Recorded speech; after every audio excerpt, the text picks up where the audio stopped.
അപ്പോൾ അങ്ങേയറ്റം പരിഹാസ്യമായ നിലവാര തകർച്ചയുടെ പരമാവധിയിൽ നഴ്സറി കുഞ്ഞുങ്ങളെ പോലും നാണിപ്പിക്കുന്ന ഗവർണർ പോരിന്റെ പുതിയ എപ്പിസോഡ് ഏതറ്റം വരെ എന്ന് കേരളം വീണ്ടും തലയ്ക്ക് കൈവെക്കുന്ന ശീതസമരത്തിന്റെ രാഷ്ട്രീയ മണിക്കൂറുകൾ.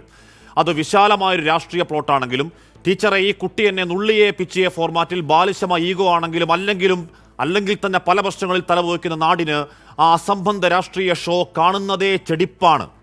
ഏത് വിയോജിപ്പുകളുടെ അങ്ങേയറ്റവും ഒരു നിയമസഭാ സമ്മേളനം തുടങ്ങും മുൻപ് ചെയ്യേണ്ട ഭരണഘടനാപരമായ ഉത്തരവാദിത്വം കനന്തൂങ്ങിയ മുഖവുമായി എത്തി 1.25 മിനിറ്റിൽ കാട്ടിക്കൂട്ടി അരമണിക്കൂറിൽ രാജ്ഭവനിൽ മടങ്ങിയെത്തി നിയമസഭ അവഹേളിക്കും വണ്ണം ആൽമരം പോലെ തിടം വയ്ക്കലാണ് പരിഹാരങ്ങളില്ലാതെ ഒരു വൈരാഗ്യ ബുദ്ധി.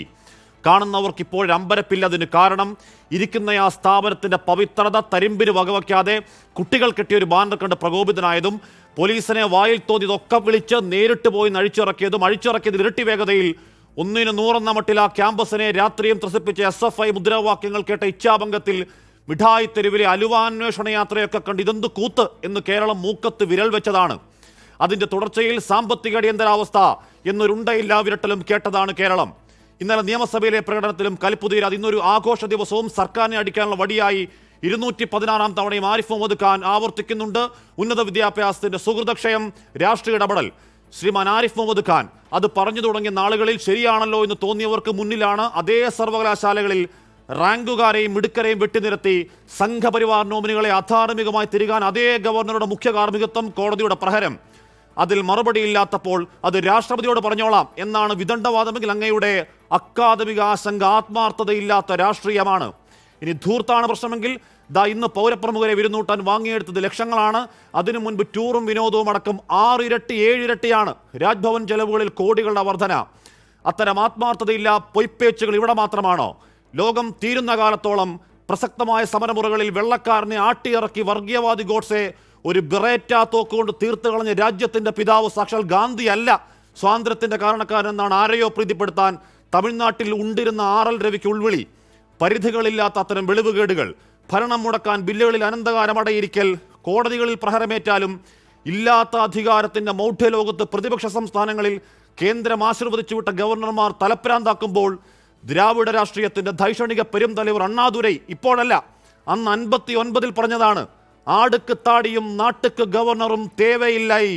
പ്രിയ പ്രേക്ഷകർക്ക് എൻകൗണ്ടറിലേക്ക് സ്വാഗതം.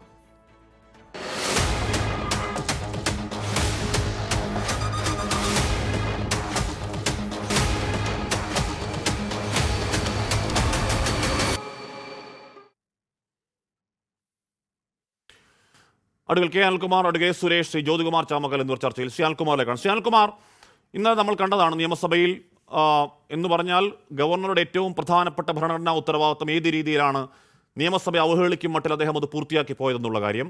ഇന്നലെ പക്ഷേ ഗവർണർക്കത് ആരോഗ്യ പ്രശ്നമായിരിക്കാം, അല്ലെങ്കിൽ മാധ്യമങ്ങളും പ്രതിപക്ഷവും പ്രതീക്ഷ പോലെ ഏറ്റുമുട്ടൽ അവിടെ നടക്കാത്ത ഇച്ഛാഭംഗം നിങ്ങൾക്കുണ്ടാകാം തുടങ്ങിയ മട്ടിൽ എന്താണ് പഞ്ചസാര പാലുമുട്ടായി എന്ന തരത്തിലാണ് പ്രതികരണമെങ്കിൽ ഇന്നത് വരുമ്പോൾ വി ശിവൻകുട്ടി ഗവർണർക്ക് അഹങ്കാരമാണെന്ന് പറയുന്നുണ്ട്.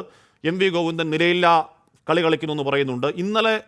ഇന്നലെ ആ മയപ്പെട്ട പ്രതികരണവും ഇന്ന് അത് കടുത്ത അപരാധവുമാകുന്നത് എങ്ങനെയാണ് ശ്രീ അനിൽകുമാർ?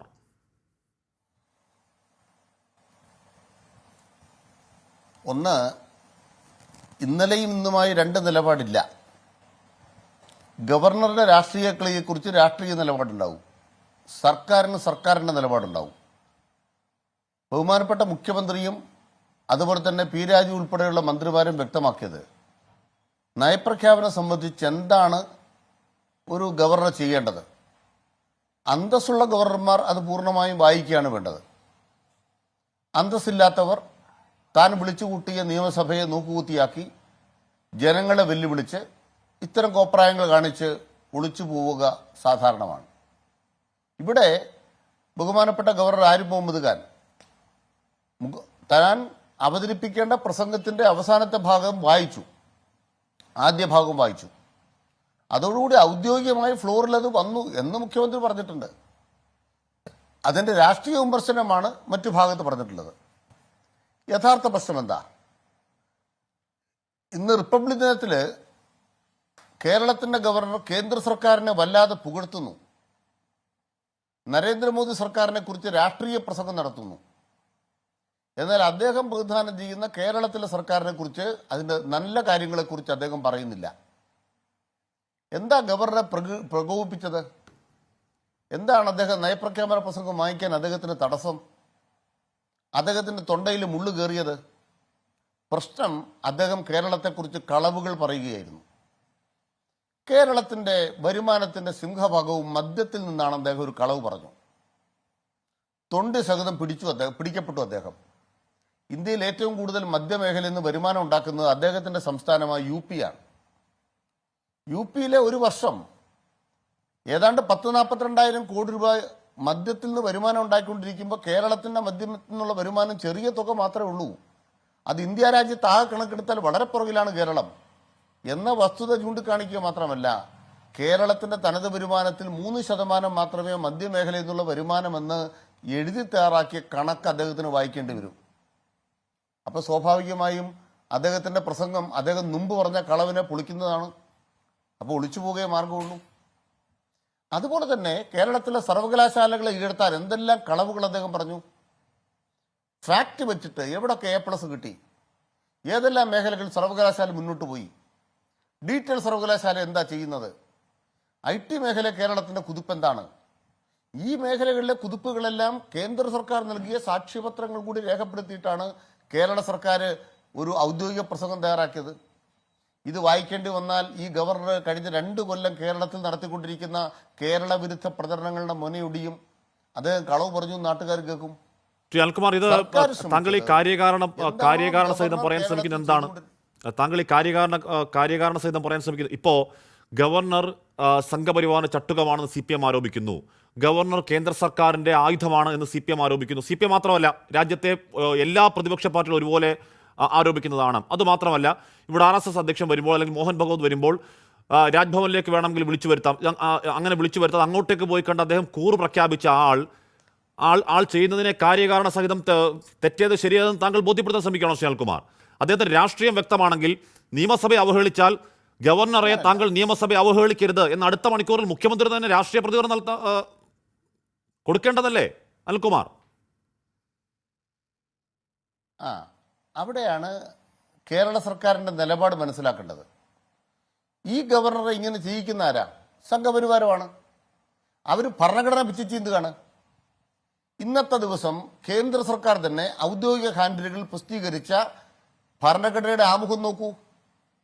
അതിൽ സെക്കുലർ, സോഷ്യലിസ്റ്റ്, ഇന്ത്യ ഒരു പരമാധികാര റിപ്പബ്ലിക്കാണ്, അത് സെക്കുലറും സോഷ്യലിസ്റ്റുമാണ്. ഈ 2 വാക്കില്ല. എന്താ കേന്ദ്ര സർക്കാർ പറയുന്നത്?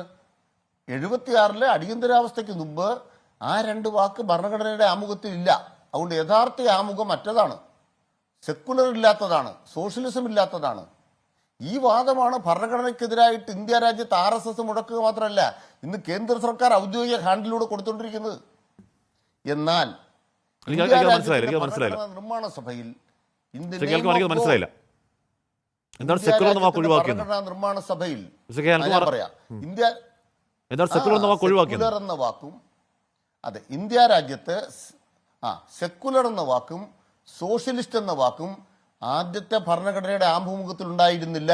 1956 അംഗീകരിച്ച 50 അംഗീകരിച്ച ഭരണഘടനയുടെ ആമുഖത്തിൽ 50 നവംബർ 26 അംഗീകരിച്ച ആമുഖത്തിൽ സെക്കുലറും സോഷ്യലിസ്റ്റും ഇല്ല. അത് 76-ൽ ഇന്ദിരാഗാന്ധി കൊണ്ടുവന്നതാണ്. അതുകൊണ്ട് ഒറിജിനൽ ആമുഖം ഇതാണ്, അതിൽ സെക്കുലറും സോഷ്യലിസവും ഇല്ല എന്ന് പറഞ്ഞുകൊണ്ട് കേന്ദ്ര സർക്കാരിൻ്റെ ഔദ്യോഗിക ഹാൻഡിലുകൾ ഒന്നാമത്തെ ഭരണഘടനയുടെ ആദ്യത്തെ ഭരണഘടനയുടെ ആ ആമുഖത്തിലെ ഭേദഗതി ചെയ്യുന്നതിന് മുമ്പുള്ള ഭാഗം പ്രസിദ്ധീകരിച്ചിരിക്കുകയാണ്. ഞാനിപ്പോൾ വാട്സപ്പിൽ അങ്ങേക്ക് ഇട്ടുതരാം. രാജ്യത്ത് കേന്ദ്ര സർക്കാർ ഞാനിപ്പോൾ ഇട്ടുതരാം. അപ്പൊ കേന്ദ്ര സർക്കാർ ചെയ്യുന്ന കാര്യം എന്താണ്? കേന്ദ്ര സർക്കാർ ഔദ്യോഗികമായി ഇത് കൈകാര്യം ചെയ്യുകയും ഭരണഘടനയെ അട്ടിമറിക്കുകയും ചെയ്യുമ്പോൾ അത് അട്ടിമറിക്കാൻ വേണ്ടി ഒരു ഗവർണറെ ഇങ്ങോട്ട് വിട്ടിരിക്കുമ്പോൾ കേരള സർക്കാർ എന്താ ചെയ്യേണ്ടത്? ഇത് ജനങ്ങൾക്കെതിരായ കടന്നുകയറ്റമാണ്. കേരളത്തിൽ തെരഞ്ഞെടുക്കപ്പെട്ട നിയമസഭ പാസാക്കിയ നിയമങ്ങളിൽ ഒപ്പിടാതെ ഒളിച്ചോടുകയല്ലേ ഗവർണർ? ഇത് തുറന്നു കാട്ടിച്ചുകൊണ്ട് ഡൽഹി സമരം നടത്തുകയാണ്, സുപ്രീം കോടതി കേസ് കൊടുക്കുകയാണ്. അതുപോലെ കേരളത്തിന്റെ എതിരായി കേന്ദ്രം നടത്തുന്ന സാമ്പത്തിക പുരോഗതിനെതിരെ കേസ് കൊടുക്കുകയാണ്. ഈ കേസ് കൊടുക്കുമ്പോൾ ഉടനെ വക്കീലന്മാർക്ക് ഫീസ് ഇത്രയാണെന്ന് ഗവർണർ ചോദിച്ചുകൊണ്ടിറങ്ങുകയാണ്. ഓരോ ദിവസവും ഒന്നുപോലെ ഗവർണർ ഉണ്ടാക്കുന്ന വ്യാജങ്ങളെ പൊളിച്ചെടുക്കുന്നു. ഗവർണർ ഇത്രയും കാലം ഉണ്ടാക്കിയ എല്ലാ വ്യാജങ്ങളെ പൊളിച്ചെടുക്കുന്ന ഒരു പ്രസംഗമാണ് എഴുതി കൊടുത്തത്. അത് വായിച്ചാൽ സ്വന്തം ചങ്കിൽ കൊള്ളും. ശത്രുശരങ്ങളല്ല ആത്മക്ഷതങ്ങളാണ് എത്രയും ദുഷ്കരം എന്ന് പറഞ്ഞ പോലെ ഗവർണർക്ക് ആത്മക്ഷതങ്ങൾ ഉണ്ടാകും. അത് വായിക്കാതെ അദ്ദേഹം ഒളിച്ചോടി എന്നുള്ളത് കൊണ്ട് ഇടതുപക്ഷ രാജ്യത്തിനുള്ള സർക്കാരിന് ഒന്നും സംഭവിച്ചിട്ടില്ല. തുറന്നു കാണിക്കാനായി എന്താണ് സംഘപരിവാരം, എന്താണ് മോദിയുടെ ഗവർണർമാർ, ഇവർക്ക് ഇനിയും അധികാരം കിട്ടിയാൽ എന്തായിരിക്കും ഇന്ത്യയിലെ അവസ്ഥ, ഇത് ജനങ്ങളെ ബോധ്യപ്പെടുത്താനുള്ള ഓരോ അവസരമായി ഞങ്ങൾ ഇത് കാണിച്ചുകൊണ്ടിരിക്കുകയാണ്. ശരി ശ്രീകുമാർ, പക്ഷേ എന്ന് പറയുമ്പോൾ തന്നെ രാജ്ഭവൻ ഇന്ന് മുഖ്യമന്ത്രി മന്ത്രിമാർ ബഹിഷ്കരിച്ച് ഇപ്പോൾ നടക്കുന്ന അതിന്റെ വിഷയമുണ്ടെന്ന് ഒന്ന് പ്ലേ ചെയ്യണേ. ഇപ്പോൾ നടക്കുന്ന ഗവർണറുടെ അവിടുത്തെ അറ്റ് ഹോം വിരുന്നുണ്ടല്ലോ, അറ്റ് ഹോം വിരുന്നിന് സർക്കാർ കൊടുത്തത് 20 ലക്ഷമാണ് എന്ന് പറഞ്ഞാൽ നമ്മുടെ നാട്ടിൽ ക്ഷേമ പെൻഷൻ അടക്കം മുടങ്ങി വല്ലാത്തൊരു കാലം നിൽക്കുമ്പോൾ 20 ലക്ഷം കൊടുക്കുന്നുണ്ട്. അതിനു മുൻപ് എന്താണ് രാജ്ഭവന്റെ ചെലവുകൾ, ടൂർ അടക്കം വിനോദമടക്കം ചെലവുകൾക്ക് ഇരട്ടി വർധന വേണമെന്ന് കോടികൾ ഒക്കെ കൊടുക്കുന്നുണ്ട് ഇവിടെ നമ്മൾ. അപ്പോൾ രാജ്ഭവൻ ഒരു കുറവില്ല നമ്മൾ നോക്കുന്നുണ്ട്. ശ്രീ കെ അനിൽകുമാർ, രാഷ്ട്രീയമായ വിയോജിപ്പുകൾക്കിടയിലും അവിടെ ബഹുമാനപ്പെട്ട ഹാഷ്മീഡിയ ചോദിക്കുക, നമുക്ക് അല്പത്തരം കാണിക്കാൻ പറ്റുമോ? ഗവർണർ കൊണ്ടിരുന്ന ഏതെങ്കിലും ഗസ്റ്റിനെ കുറിച്ച് നമുക്ക് ചർച്ച ചെയ്യാൻ പറ്റുമോ? നമ്മുടെ രാജ്യത്തെ ഭരണഘടനാ പദവിയിരിക്കുന്ന ഒരാളാണ് ഗവർണർ. ഗവൺമെന്റ് തലവനാണ്. അദ്ദേഹം റിക്വസ്റ്റ് കൊടുത്താൽ നോ എന്ന് പറയുന്ന രീതി സർക്കാരിനില്ല. എന്നാൽ അദ്ദേഹത്തിന് പല്ലുവേദനയ്ക്ക് ഒരു ക്ലിനിക്ക് വേണമെന്ന് പറഞ്ഞപ്പോൾ ക്ലിനിക്ക് തരികയില്ല എന്ന് പറഞ്ഞു. ചികിത്സയ്ക്ക് വേറെ സംവിധാനമുണ്ട്, പക്ഷെ ക്ലിനിക്ക് തരികയില്ല എന്ന് പറഞ്ഞു. ഇതൊക്കെ സാധാരണഗതിയിലുള്ള നടപടിക്രമം. ഗവർണർ അറ്റ് ഹോം നടത്തും, അതിന് ചെലവ് വേണമെന്ന് പറഞ്ഞാൽ സർക്കാർ കൊടുക്കും. ഇതൊന്നും അല്ലല്ലോ കേരളത്തിൽ ക്ഷേമ പെൻഷൻ കൊടുക്കാൻ 900 കോടി വേണ്ടേ? കേരളത്തിൽ ഏതെങ്കിലും കാര്യപ്പെടുന്ന ക്ഷേമ പെൻഷൻ വരേണ്ട കാര്യമുണ്ടോ? സർക്കാരിന് പണ്ടുള്ള ചെലവായത്. ഗവർണർ അറ്റ് ഹോം നടത്തുന്ന പുതിയ കാര്യമല്ല. പ്രധാനമന്ത്രി ഓരോ തവണ പ്രധാനമന്ത്രി വരുമ്പോൾ എത്ര കോടിയാണ് ചിലവ്? 15-20 കോടിയല്ലേ മോദി ഒന്ന് വന്നുപോയ ചിലവ്. കേരളത്തിന് ഗുണമില്ല. എന്നാൽ ഇങ്ങനെ ആഴ്ചയിൽ 3 തവണ അദ്ദേഹം വരുന്നുണ്ട്. സുരേഷ് ഗോപിയുടെ മകളുടെ കല്യാണത്തിന് വന്നാലും നമുക്ക് 15 കോടിയാണ് ചിലവ്. അതുകൊണ്ട് കേരളത്തിന്റെ ചെലവ് വെച്ചിട്ടല്ല കണക്കാക്കേണ്ടത്. മറ്റു കാര്യങ്ങൾ അതൊക്കെ സർക്കാർ ചെയ്യും. ഇതൊക്കെ സർക്കാരിന്റെ ബാധകമാണ്. G20 കേരളം എത്ര കോടി ചെലവായി? ശ്രീ സുരേഷ്, ഇവിടെ മൈ ഗവൺമെന്റ് എന്നാണ് എപ്പോഴും ഗവർണർ സഭയിലടക്കം അകത്തും പുറത്തും പറയുക. അതുതന്നെയാണ് കൺസെപ്റ്റ്. എൻ്റെ സർക്കാർ, ഭരണഘടനാപരമായ തലവൻ മുഖ്യമന്ത്രിയാണെങ്കിലും ഇതെൻ്റെ സർക്കാർ, ഇത് ഗവർണറുടെ സർക്കാർ എന്നുള്ളതാണ് കീഴ്വഴക്കം കൺസെപ്റ്റ്. അങ്ങനെ എൻ്റെ സർക്കാരിനെ ഒരു പൊതുപരിപാടിയിൽ അങ്ങേയറ്റം മികഴ്ത്തി സംസാരിക്കുകയും കേന്ദ്ര സർക്കാരിനെ അങ്ങേയറ്റം പുകഴ്ത്തി സംസാരിക്കുകയും ഒരു നിയമസഭയിലേക്ക് എത്തുകയും അവിടെ വലിഞ്ഞു മുറുകിയ മുഖവുമായി സഭാംഗങ്ങളെ ഒന്ന് ചിരിച്ചുപോലും കാണിക്കാതെ നയപ്രഖ്യാപനം വായിച്ചു എന്ന് വരുത്തി വളരെ പെട്ടെന്ന് ഇറങ്ങിപ്പോവുകയും ഒക്കെ ചെയ്യുന്നത് രാഷ്ട്രീയമല്ല എന്ന് ഇനിയും BJP പറയുമോ? എത്ര കാലം ആ രാഷ്ട്രീയം തുടരും എന്നുള്ളതായിരിക്കും ഗവർണറുടെ മനസ്സിലെ ആലോചന. ശ്രീ എസ് സുരേഷ്, കേരളത്തിലെ BJP പറയണ്ടേ ഇവിടുത്തെ BJP രാഷ്ട്രീയം കളിക്കാൻ ഞങ്ങളുണ്ട്, അതിന് ശ്രീമാൻ ആരിഫ് മുഹമ്മദ് ഖാൻ വേണ്ട എന്ന് കെ സുരേന്ദ്രൻ തന്നെ മുൻകൈ എടുത്ത് പറയണ്ടേ? ഇല്ലെങ്കിൽ പ്രസക്തി നഷ്ടമാവില്ലേ സുരേന്ദ്രന്റെ?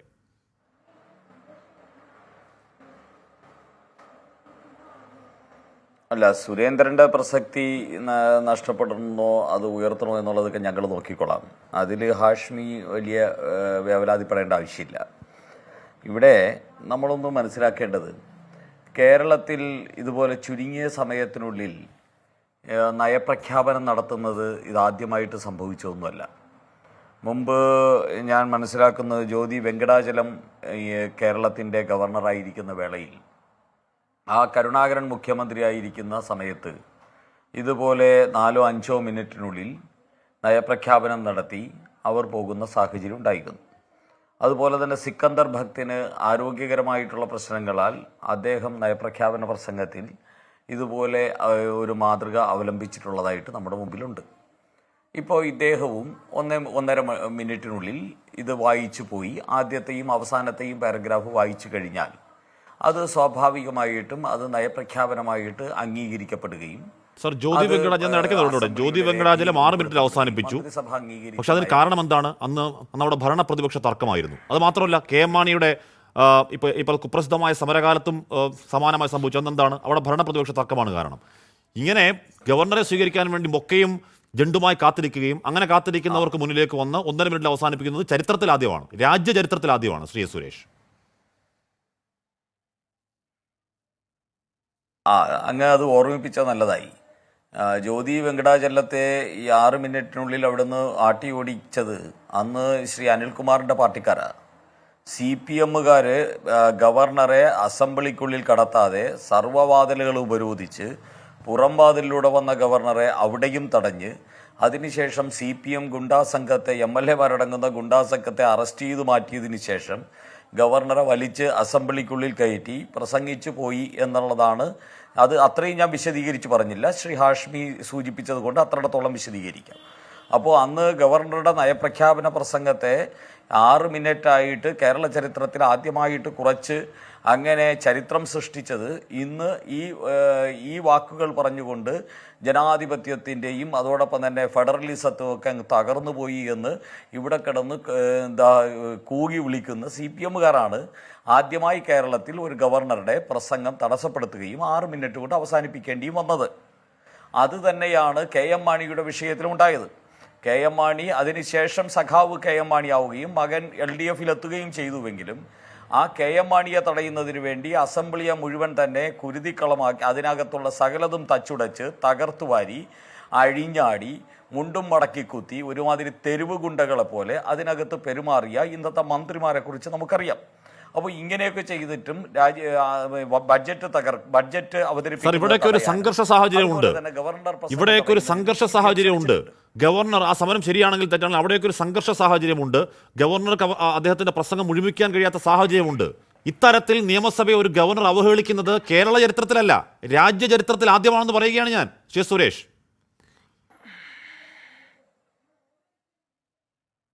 അല്ല, രാജ്യചരിത്രത്തിലൊന്നല്ല. ഇവിടെ CPM-ന്റെ ഇത്തരത്തിലുള്ള ഗുണ്ടായുസവും തെമ്മാടിത്തരവും കാരണം നിരവധി പ്രാവശ്യം കേരളത്തിലെ ഗവർണർമാർക്ക് ഇതുപോലെ നയപ്രഖ്യാപനം പൂർത്തിയാക്കാൻ സാധിച്ചിട്ടില്ല എന്ന വളരെ ദുരന്തപൂർണമാർന്ന ഒരു ചരിത്രം, ഈ ചരിത്രത്തിൻ്റെ അവശേഷിപ്പുകൾ കേരളത്തിൽ കിടപ്പുണ്ട് എന്ന് ഓർമ്മിപ്പിക്കാൻ ഞാൻ ഈ അവസരം വിനിയോഗിച്ചു എന്നേ ഉള്ളൂ. ഇവിടെ എന്താ വിഷയം? ഇവിടെ ഗവർണർ അദ്ദേഹത്തിൽ ഭരണഘടനാനുസരണമായ ആർട്ടിക്കിൾ 272 പ്രകാരം അദ്ദേഹത്തിന് 276 പ്രകാരം അദ്ദേഹത്തിന് ഭരണഘടനാപരമായിട്ടുള്ള അദ്ദേഹത്തിൻ്റെ ഉത്തരവാദിത്വം നിർവഹിച്ചു. അദ്ദേഹം ആ നയപ്രഖ്യാപനം സംസ്ഥാന സർക്കാരിൻ്റെ ക്യാബിനറ്റ് അംഗീകരിച്ച് ആ നയപ്രഖ്യാപനത്തിൻ്റെ ആദ്യത്തെ പാരഗ്രാഫും അവസാനത്തെ പാരഗ്രാഫും അവതരിപ്പിച്ച് ജനഗണമന പാടിയതിനു ശേഷം ആ അസംബ്ലിയിൽ നിന്ന് പുറത്തേക്ക് വരുന്നു. അദ്ദേഹം ആ പരിപാടി ചെയ്തോടുകൂടി അദ്ദേഹത്തിന്റെ ഭരണഘടനാപരമായിട്ടുള്ള ഉത്തരവാദിത്വം അദ്ദേഹം നിർവഹിച്ചു. സർ, മൈ ഗവൺമെന്റ് എന്ന് പറയാറുണ്ട് സർ എല്ലാ ഗവർണർമാരും. അതോടൊപ്പം തന്നെ 140 മണ്ഡലങ്ങളിൽ പിണറായി വിജയനും സർ മൈ ഗവൺമെന്റ് എന്ന് എല്ലാ ഗവൺമെന്റും പറയാറുണ്ട് സർ. അത് പറഞ്ഞോ നമ്മുടെ ഗവർണർ? അത് പറയാത്തത് എന്താണ്? അല്ല ഞാൻ പറയട്ടെ MM മണിയും സജി ചെറിയാനെയും പോലെയുള്ള ആൾക്കാർ, അതോടൊപ്പം തന്നെ പിണറായി വിജയൻ കേരളത്തിലെ 140 തെരുവുകളിലും പ്രസംഗിച്ചത് മുഴുവൻ എഴുതി കൊടുത്തിട്ട് ഇത് നിങ്ങളങ്ങ് വായിച്ചിട്ട് പോ എന്ന് ഈ പിണറായി വിജയൻ്റെ തെരുവ് പ്രസംഗവും അതോടൊപ്പം തന്നെ MM മണിയുടെ തെറി പ്രസംഗവും പോലെയുള്ള സാധനങ്ങളെല്ലാം കൂടി ആരോ എഴുതി കുത്തിക്കുറിച്ച് കൊടുത്തിട്ട് ഇതൊന്ന് അങ്ങ് തന്നെ വായിക്കണം എന്ന് പറഞ്ഞ് അതിൻ്റെ നിലവാര തകർച്ചയും പച്ചക്കള്ളങ്ങൾ ഗവർണറെ കൊണ്ട് വായിപ്പിക്കാൻ വേണ്ടിയുള്ള CPM-ന്റെ കുതന്ത്രവും മനസ്സിലാക്കാൻ ശേഷിയുള്ള വ്യക്തിയായതുകൊണ്ട് ഈ അദ്ദേഹത്തിൻ്റെ നാവിൽ നിന്ന് ഈ പൊട്ടത്തരവും പച്ചക്കള്ളവും അതോടൊപ്പം തന്നെ തള്ളിമറിപ്പും ഒക്കെ വേണ്ട എന്ന് അദ്ദേഹം ധരിച്ചിട്ടുണ്ടെങ്കിൽ അദ്ദേഹത്തിൻ്റെ വലിപ്പമാണ് അത് കാണിക്കുന്നത്. യഥാർത്ഥത്തിൽ പിണറായി വിജയൻ സർക്കാർ പിടിപ്പുകേടും കെടുകാര്യസ്ഥതയും അഴിമതിയും കൊള്ളയും പിൻവാതിൽ നിയമനവും അതോടൊപ്പം തന്നെ സകലമാനം മനുഷ്യരും ആത്മഹത്യ ചെയ്തുകൊണ്ടിരിക്കുക, ക്ഷേമ പെൻഷൻ കിട്ടാത്തവരും കർഷകരും കർഷക തൊഴിലാളികളും ലൈഫ് പദ്ധതിയിൽ വീടില്ലാത്തവരും എല്ലാം ആത്മഹത്യ ചെയ്ത് ദുരന്ത ഭൂമിയായി മാറിക്കൊണ്ടിരിക്കുന്ന കേരളത്തിൽ ഇതൊക്കെ മറച്ചു വെച്ച് പറഞ്ഞ ലിസ്റ്റിൽ ഗവർണർ നേരത്തെ പറഞ്ഞ ഉന്നത വിദ്യാഭ്യാസത്തിന്റെ രാഷ്ട്രീയ ഇടപെടൽ CPM ഇടപെടലിനെ കുറിച്ച് സുരേഷ് പറയില്ല. അതിന് കാരണം എന്താണ്? ഇതേ ഗവർണർ നിങ്ങളുടെ നോമിനികളെ തിരികെ കയറ്റാൻ വേണ്ടി അധാർമികമായി നിയമവിരുദ്ധ പണി ചെയ്തിട്ടിരിക്കുന്ന ആളാണ്. അപ്പോൾ സുരേഷ് അത് പറയില്ല, അത് വിട്ടുകളയും. അല്ല, ഞാൻ ഒന്നുകൂടെ പറയാം, അത് പറയാം, പൂർത്തിയാക്കിയിട്ട് തന്നെ പോവാം. അപ്പോൾ ഇങ്ങനെയുള്ള പൊട്ടക്കള്ളങ്ങളും ചവറും എഴുതി കൊടുത്തിട്ട് അത് ഗവർണറെ കൊണ്ട് വായിപ്പിക്കാൻ ഈ സർക്കാർ ശ്രമിച്ചുവെങ്കിൽ ഗവർണർ അതിന് ഉത്തമമായ മറുപടി നൽകി എന്ന് മാത്രം നമ്മൾ മനസ്സിലാക്കിയാൽ മതി. ഇനി രണ്ടാമത്, ഇന്ന് ഇന്ത്യയുടെ റിപ്പബ്ലിക് ദിനമായിരുന്നു ഹാഷ്മി. ഇന്ത്യയുടെ റിപ്പബ്ലിക് ദിനത്തിൽ ഇന്ത്യയുടെ ഒരു ഭരണഘടനാപരമായ സ്ഥാനത്തിരിക്കുന്ന ഗവർണർ ചൈനയെക്കുറിച്ചാണോ പുകഴ്ത്തേണ്ടത്? അതോ പാകിസ്ഥാനെക്കുറിച്ചാണോ പുകഴ്ത്തേണ്ടത്? ഇന്ത്യയെക്കുറിച്ചല്ലേ പുകഴ്ത്തേണ്ടത്?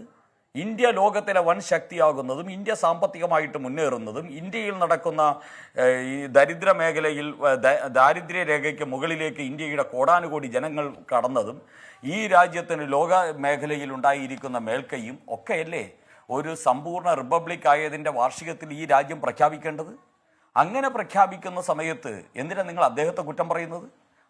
അദ്ദേഹത്തിന്റെ ഭരണഘടനാപരമായിട്ടുള്ള ഉത്തരവാദിത്വവും അദ്ദേഹം ജീവിക്കുന്ന രാജ്യത്തിന്റെ റിപ്പബ്ലിക് അഭിമാനത്തോടാണോ ഈ റിപ്പബ്ലിക് ദിനമായതുകൊണ്ട് അതത് സംസ്ഥാനങ്ങളിലെ ഗവർണർമാർ അതത് സംസ്ഥാനങ്ങളിലെ ചവിട്ടിത്താഴ്ത്തി കാണിക്കണം, ഇകഴ്ത്തി കാണിക്കണം എന്ന് നിയമമില്ലല്ലോ. ഇപ്പോൾ റിപ്പബ്ലിക് ദിനത്തിൽ കേന്ദ്രത്തെ പുകഴ്ത്തണം നമ്മുടെ രാജ്യമാണ്. നമ്മുടെ രാജ്യത്തെ പുകഴ്ത്തുന്ന ഗവർണർമാർ നമ്മുടെ സംസ്ഥാനത്തെ ഇകഴ്ത്തി കാണിക്കണം എന്നുകൂടി ഭരണഘടനാ ഉത്തരവാദിത്തമുണ്ടോ? റിപ്പബ്ലിക് ദിന പരേഡിൽ അദ്ദേഹം പറയുകയാണ് എന്താണ് ഉന്നത വിദ്യാഭ്യാസ മേഖലയിലെ ബാഹ്യ ഇടപെടൽ മലീമസമാക്കുന്നു.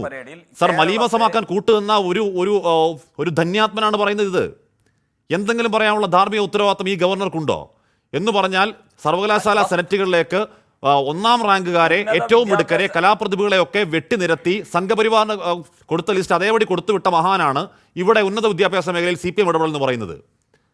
അതൊരു ചാരിത്ര പ്രസംഗമല്ലേ ശ്രീ സുരേഷ്? രാഷ്ട്രീയമായി ശരിയായ പ്രയോഗമല്ലെങ്കിൽ കൂടി നിങ്ങൾക്ക് എന്തിനാ ഈ അസുഖം? സംഘപരിവാർക്കാർ ഇന്ത്യയിൽ 19 സ്റ്റേറ്റുകളും ഇന്ത്യ മഹാരാജ്യവും ഇന്ത്യയിലെ സർവകലാശാലകളിലും ഒക്കെ തന്നെ ഉന്നതമായ അധികാരങ്ങളിൽ ഇന്നിരിക്കുന്നത് സംഘപരിവാറിന്റെ ആദർശധാരയുമായി ബന്ധപ്പെട്ടവരാണ്. കേരളത്തിൽ ഞങ്ങൾക്ക് ഇരിക്കാൻ യോഗ്യതയില്ലെന്നാണോ ഹാഷ്മി പറയുന്നത്? ഞാൻ പറയുന്നത് അതാണ് സുരേഷ്. ഞാൻ താങ്കളോട് ആദ്യം പറഞ്ഞ അതാണ് സാർ. എന്റെ ആദ്യ ചോദ്യം അതാണ്. ശ്രീമാൻ ഗവർണർ, അങ്ങ് ഞങ്ങൾക്ക് വേണ്ടി പണിയെടുക്കണ്ട, ഞങ്ങൾക്ക് ഈ നാട്ടിൽ പ്രവർത്തിച്ച് ഞങ്ങളുടേതായ സിൻഡിക്കേറ്റ് സെനറ്റങ്ങളെ ഉണ്ടായിക്കോളാം എന്ന് പറയേണ്ടത് BJPയുടെ ഉത്തരവാദിത്തമല്ലേ എന്നായിരുന്നു എന്റെ ചോദ്യം. ഇവിടെ അരുണിമ അശോക് ഒന്നാം rank BA history, MA music government college of women. ഇവിടെ സ്വാതിലക്ഷ്മി H ഒന്നാം rank BSW MSW department of sociology. Bhagyalakshmi ഒന്നാം റാങ്ക് MA സാൻസ്ക്രിറ്റ്. പല്ലവി കൃഷ്ണ ഒന്നാം rank MA veena. S Abhirami ഒന്നാം rank MSc computer. Kavya TVS ഒന്നാം rank MSc statics. Avanthi Sen bronze medalist ആണ് BA ഇംഗ്ലീഷ് ടീച്ചർ സ്പോർട്സിൽ. നന്ദകിഷോർ അതുപോലെ ഉന്നത വിജയം നേടിയ ഫൈൻ ആർട്സിലെ ഉന്നത വിജയം നേടിയ ആളാണ്, കലാപ്രതിഭ. ഇവരൊക്കെ വെട്ടിത്തൊട്ടിക്കളഞ്ഞിട്ട് ഒരു അർഹതയില്ലാത്തവരൊക്കെ ഈ ഗവർണർ തിരികെ കയറ്റി. എന്നിട്ട് ഗവർണർ ഇന്നെന്ന് പറയുകയാണ് ഉന്നത വിദ്യാഭ്യാസ മേഖലയെ ബാഹ്യ ഇടപെടൽ കാരണം മലീമസമാക്കി. പറയാനുള്ള എന്തെങ്കിലും അവകാശം ഗവർണർക്കുണ്ടോ ശ്രീ സുരേഷ്? അല്ലല്ല ഹാഷ്മി AKG സെന്ററിൽ നിന്ന് തന്ന ലിസ്റ്റ് താങ്കൾ വായിച്ചു. ഈ ഒരു അർഹതയും ഇല്ല എന്ന് പറയാൻ താങ്കൾ കയറ്റിയിരിക്കുന്ന ആൾക്കാരുടെ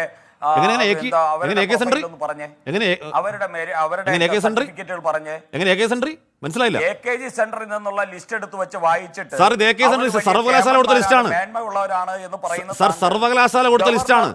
സർവകലാശാലയോട് ഗവർണർ ചോദിച്ച സർവകലാശാല സാർ അതേ കോഴ്സ് ഒന്നാം റാങ്കുകാരാണ് ശ്രീ സുരേഷ്.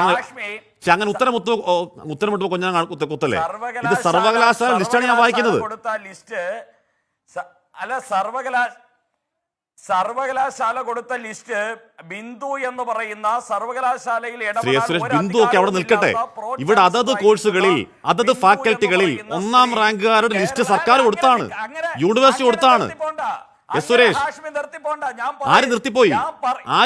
സുരേഷ്, ഇവിടെ സർവകലാശാലകളിൽ അതത് ഫാക്കൽറ്റികളിൽ ഏറ്റവും മിടുക്കരായ ഒന്നാം റാങ്കുകാരായ കലാപ്രതിഭയായ കുട്ടികളുടെ ലിസ്റ്റ് സർവകലാശാല കൊടുത്തതാണ്. അതാണ് ഈ ഗവർണർ വെട്ടിക്കൂട്ടി തോട്ടിക്കളഞ്ഞ സുരേഷ്.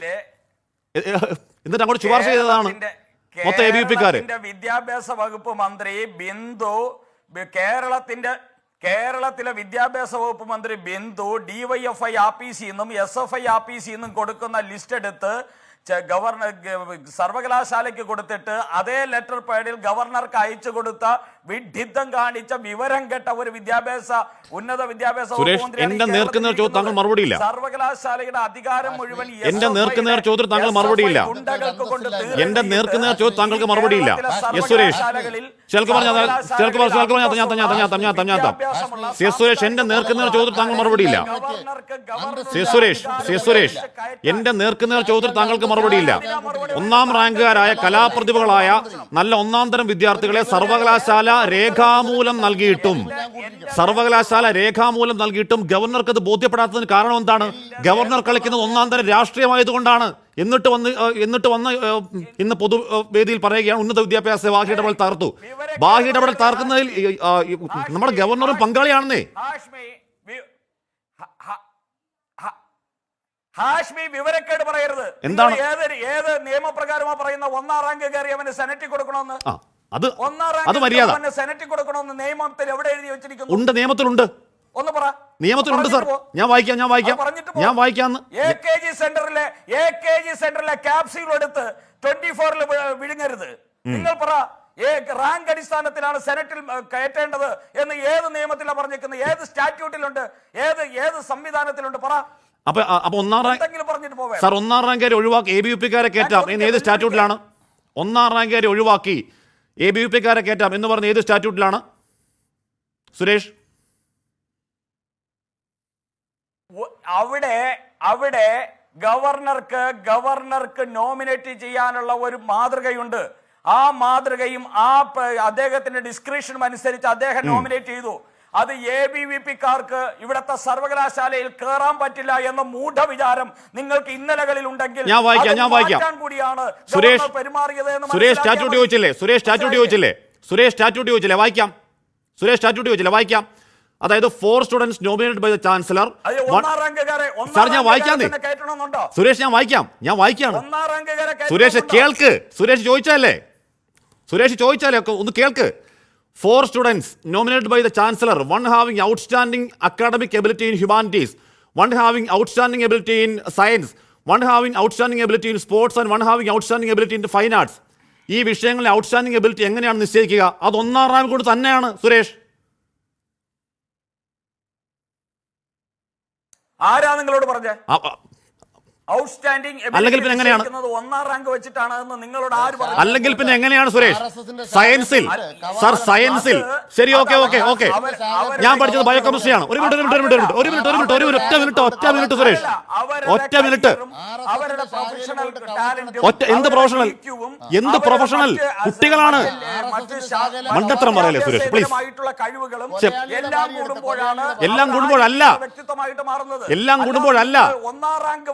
എല്ലാം കൂടുമ്പോഴല്ല ഞാൻ പറയട്ടെ സുരേഷ്, ഞാൻ പഠിച്ചത് ബയോകെമിസ്ട്രിയാണ്. ഞാൻ പഠിച്ച ഡിഗ്രി ബയോകെമിസ്ട്രിയാണ്. എന്റെ വിഷയത്തിൽ ഞാൻ ഔട്ട്സ്റ്റാൻഡിംഗ് ആവുന്ന എങ്ങനെയാണ്? ഏറ്റവും മിടുക്കനാവുന്ന എങ്ങനെയാണ്?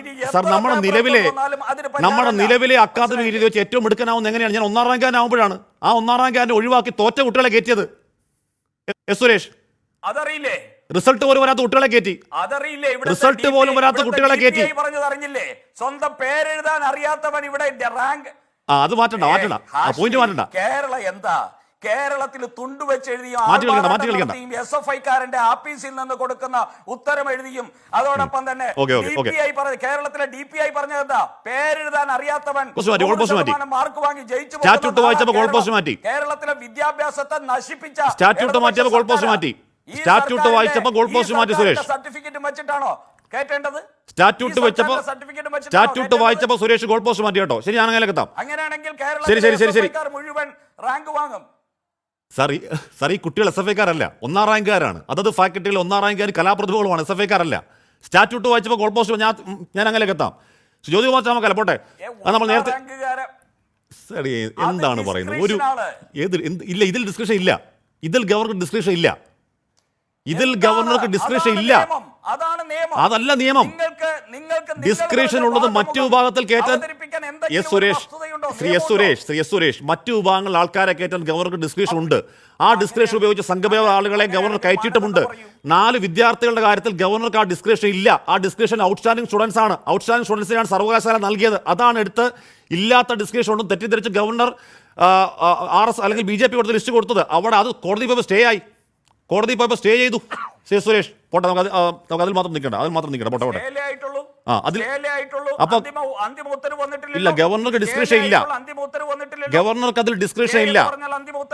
4 സ്റ്റുഡൻസിനെ നിയമിക്കുന്നതിൽ ഗവർണർക്ക് ഡിസ്ക്രിപ്ഷൻ ഇല്ല. ഞാൻ സ്റ്റാറ്റ്യൂട്ട് വായിച്ചാ പറയുന്നത്.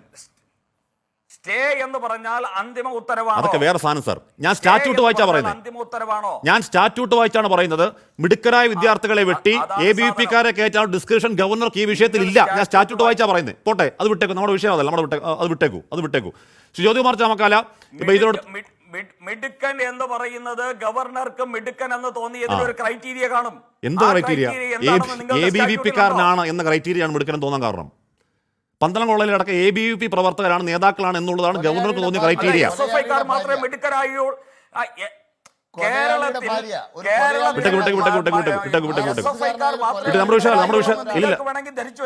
നമ്മുടെ വിഷയം അത് മാത്രമല്ല. പോട്ടെ, ജ്യോതികുമാർ ചാമക്കാല, താങ്കൾക്ക് ഈ വിഷയത്തിൽ കുറച്ച് കൂടുതൽ അറിയാവുന്ന ആളായത് കാരണം ഈ സ്റ്റാറ്റ്യൂട്ട് ഞാൻ വായിച്ച തെറ്റാണോ എന്ന് പറഞ്ഞോളൂ. അതോടൊപ്പം തന്നെ ഇവിടെ പല വിയോജിപ്പുകളുണ്ട് ശ്രീ ജ്യോതികുമാർ ചാമക്കാല. പക്ഷേ ഇത് വ്യക്തിപരമായി ഇപ്പൊ ഇന്നലെ ഗവർണർ മുഖ്യമന്ത്രിയുടെ മുഖത്തേക്ക് നോക്കുന്നു, ഇന്നലെ മുഖ്യമന്ത്രി ഗവർണറുടെ മുഖത്തേക്ക് നോക്കുന്നു, ഗവർണർ മൈൻഡ് ചെയ്യുന്നില്ല.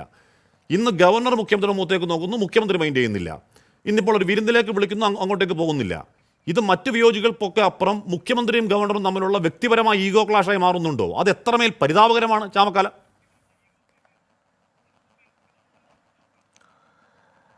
ഹാഷ്മി, അതാണ് ഇതിൻ്റെ അടിസ്ഥാനപരമായ പ്രശ്നം.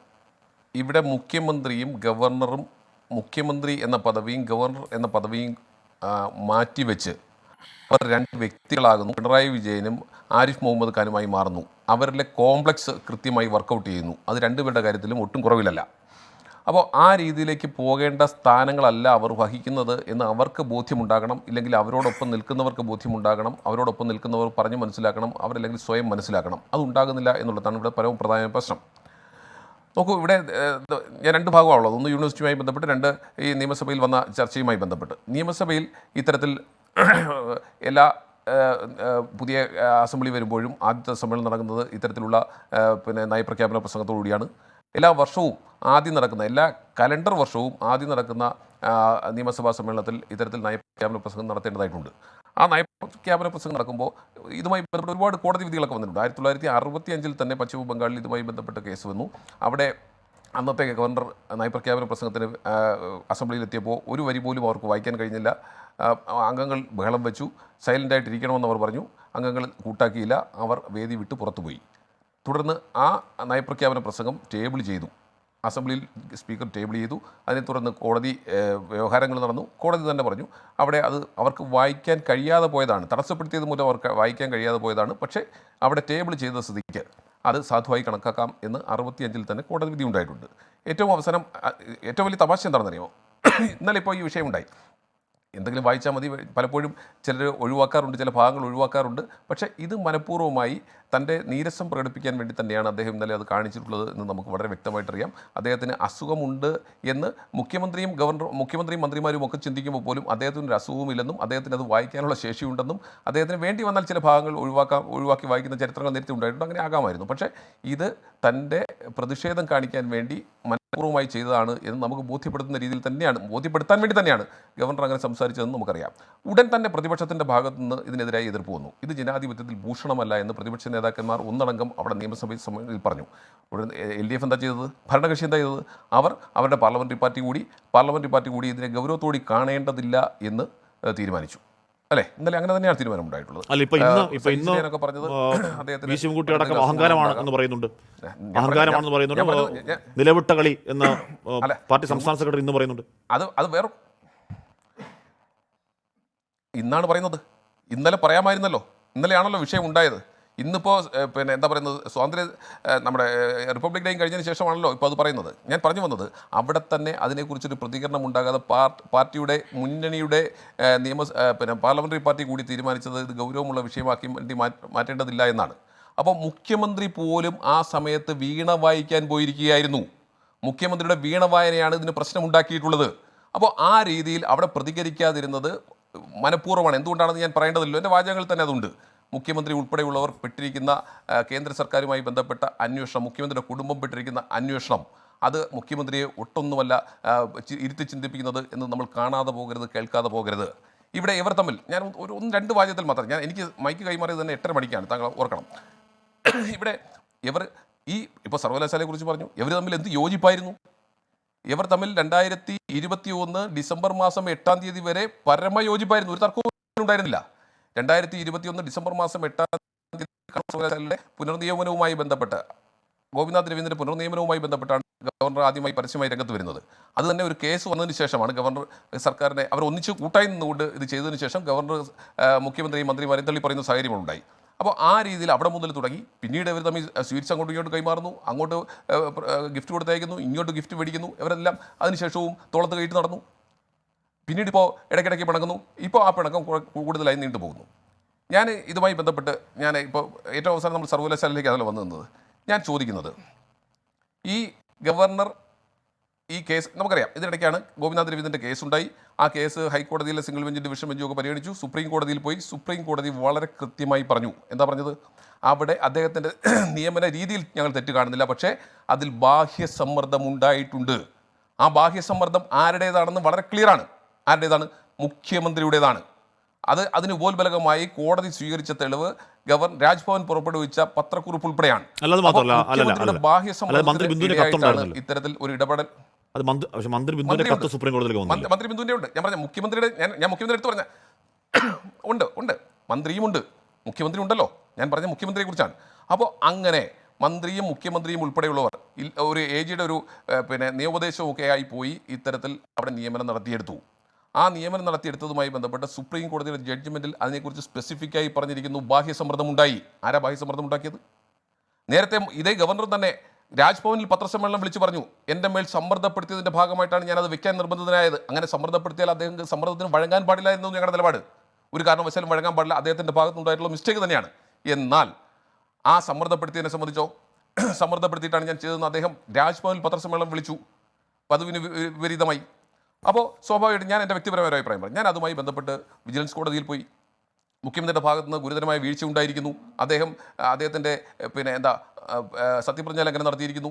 അതുമായി ബന്ധപ്പെട്ട് ഞാൻ വിജിലൻസ് കോടതി പോയപ്പോൾ സ്വാഭാവികമായിട്ടും കേന്ദ്ര സർക്കാരിൻ്റെ പുതിയ നിയമ അമെൻമെൻ്റ് അനുസരിച്ച് ആരെയാണോ പ്രോസിക്യൂട്ട് ചെയ്യേണ്ടത് അവരുടെ അപ്പോയിൻറ്റിംഗ് അതോറിറ്റിയുടെ പെർമിഷൻ വേണം. എന്നോട് കോടതി തന്നെ പറഞ്ഞു ഗവർണറുടെ പ്രോസിക്യൂഷൻ പെർമിഷൻ മേടിക്കാൻ. ഞാൻ അദ്ദേഹത്തിന് റിക്വസ്റ്റ് കൊടുത്തു. അദ്ദേഹം ഈ നിമിഷം വരെ തന്നില്ല. അദ്ദേഹത്തിൻ്റെ പത്രസമ്മേളനത്തിൻ്റെ അടിസ്ഥാനത്തിൽ തന്നെയാണ് അദ്ദേഹം തന്നെയാണ് പറഞ്ഞത് എന്നെ മേൽ സമ്മർദ്ദപ്പെടുത്തിയെന്ന്. എന്നിട്ട് അദ്ദേഹം പെർമിഷൻ തന്നില്ല. ഏറ്റവും അവസാനം സുപ്രീം കോടതിയിൽ നിന്ന് ജഡ്ജ്മെൻറ്റ് വന്നു. സുപ്രീം കോടതി സ്പെസിഫിക്കായി പറയുന്നു, മുഖ്യമന്ത്രി ഉൾപ്പെടെയുള്ളവർ, മന്ത്രി ഉൾപ്പെടെയുള്ളവർ എൻ്റെ മേൽ ബാഹ്യസമ്മർദ്ദം മൂലമാണ് ഈ നിയമനം നടന്നിട്ടുള്ളത്, അതുകൊണ്ട് ഞങ്ങൾ അസാധുവാക്കുന്നു എന്ന് ജഡ്ജ്മെൻറ്റ് വന്നു. ആ ജഡ്ജ്മെൻറ്റിലൂടെ എന്താ വ്യക്തമാക്കുന്നത്? അവിടെ പോയിരുന്നതിന് വേണ്ടിയാണ്. ആ നിയമനം സാധുവാണോ അല്ലേ എന്നുള്ള നിയമനം അസാധുവാണെന്ന് പറഞ്ഞു. കാരണമായിട്ട് എന്താ പറഞ്ഞത്? മുഖ്യമന്ത്രിയും മന്ത്രിയും ഉൾപ്പെടെയുള്ളവർ ബാഹ്യസമ്മർദ്ദപ്പെടുത്തി. ആ ജഡ്ജ്മെൻറ്റ് വന്നതിന് ശേഷം ഞാൻ വീണ്ടും ഗവർണറെ സമീപിച്ചു. പ്രോസിക്യൂഷൻ പെർമിഷനുമായി പോകാൻ ഞാൻ നേരത്തെ അങ്ങേക്ക് കത്തുന്നുണ്ട്. അതിൻ്റെ ഫോളോ അപ്പ് ആയിട്ട് ഇപ്പോൾ ഈ കോടതി വിധിയുടെ അടിസ്ഥാനത്തിൽ അങ്ങ് എനിക്ക് പെർമിഷൻ തരണമെന്ന് പറഞ്ഞു. അദ്ദേഹം ഇന്നുവരെ വേണ്ടിയിട്ടില്ലെന്നേ. അവിടെയാണ് ഞങ്ങൾ പറയുന്നത് ഇവർ തമ്മിൽ ഒത്തുകളിയുണ്ട്. അങ്ങനെ മുഖ്യമന്ത്രിയെ സംബന്ധിച്ച് മുഖ്യമന്ത്രി ഇങ്ങനെ ബാഹ്യസമ്മർദ്ദം നടത്തി എന്ന് സുപ്രീം കോടതി പോലും പറഞ്ഞിട്ടും അതിൻ്റെ ബേസിസിൽ ഒന്ന് പ്രോസിക്യൂട്ട് ചെയ്യാൻ വേണ്ടിയുള്ള പെർമിഷൻ ഞാൻ ഗവർണറെ സമീപിച്ചത് ഒന്നിലധികം തവണയാണ്. ഗവർണർ എന്തുകൊണ്ട് അനുമതി തരുന്നില്ല?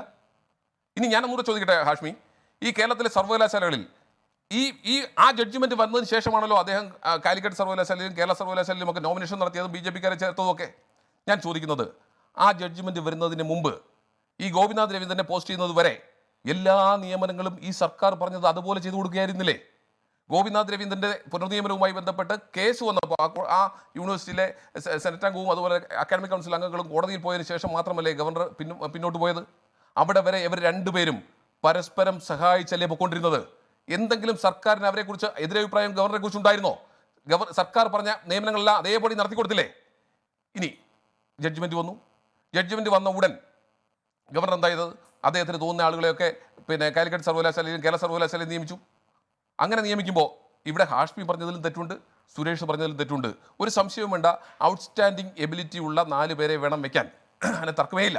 അത് കണ്ടെത്തുന്നത് നിർബന്ധമായും സർവകലാശാലയിൽ നിന്ന് റാങ്ക് കിട്ടിയ 100 കണക്കിന് കുട്ടികളുണ്ട്, 100 കണക്കിന്. അത് ഫസ്റ്റ് ഇയറിൽ ടോപ്പറാകാം, സെക്കൻഡ് ഇയറിൽ ടോപ്പറാകാം, തേർഡ് ഇയറിൽ ടോപ്പറാകാം, PGക്കാണെങ്കിൽ 2 വർഷമാകാം, മറ്റെന്തെല്ലാം കോഴ്സുകളുണ്ട്, ഏതെല്ലാം സബ്ജക്റ്റുകളുണ്ട്. അങ്ങനെ 100 കണക്കിന് പേരുടെ ലിസ്റ്റ് 1ാം റാങ്ക് കിട്ടിയവരുടെ തന്നെ കിട്ടും. ആ ലിസ്റ്റിൽ നിന്ന് ഇഷ്ടമുള്ളവരെ അദ്ദേഹത്തിന് നിയമിക്കാം. എന്നാൽ ഇവിടെ ഹാഷ്മി പറഞ്ഞു സർവകലാശാല കൊടുത്ത റാങ്ക് ലിസ്റ്റിനെ കുറിച്ച്. ഹാഷ്മി, ഞാൻ വളരെ കൃത്യമായി ആധികാരികമായി പറയുന്നു, കേരള സർവകലാശാലയിൽ നിന്നും ഔദ്യോഗികമായി ഇങ്ങനെ ഒരു ലിസ്റ്റ് ഗവർണർ ചോദിക്കുകയോ കേരള സർവകലാശാല അങ്ങനെ ഒരു ലിസ്റ്റ് കൊടുക്കുകയോ ചെയ്തിട്ടില്ല.